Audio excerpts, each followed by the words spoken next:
एक आदमी को मीटिंग खत्म होते ही उसकी पत्नी का फोन आया। मैं घबरा गया और तुरंत अपने सभी कर्मचारियों से बोला, शांत रहो, कोई आवाज मत करो। दरअसल उसकी पत्नी उसे लंच देने आना चाहती थी। उसने पूछा, तुम इस वक्त किस रिपेयर शॉप में काम कर रहे हो?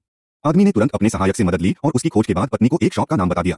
लेकिन पत्नी बोली, मैं तो वहां पहुंचने ही वाली हूँ। ये सुनते ही आदमी ने तुरंत आदेश दिया, इस रिपेयर शॉप को अभी खरीद लो। असल में वह आदमी एक अमीर व्यवसायी था, लेकिन उसने अपनी पत्नी को अपनी असल पहचान नहीं बताई थी क्योंकि वह उसकी वफादारी की परीक्षा लेना चाहता था।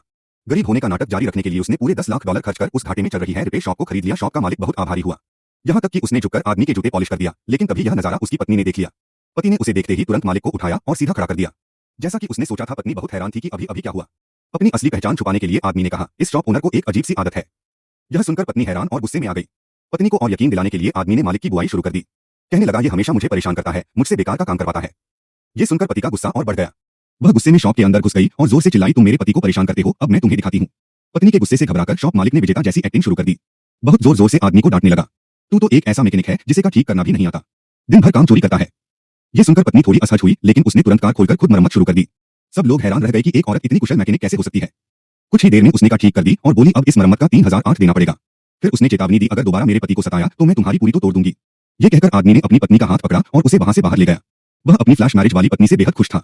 अब उसने ठान लिया था कि वह अपनी पत्नी को अपनी असली पहचान बताएगा। नेक्स्ट पार्ट के लिए सब्सक्राइब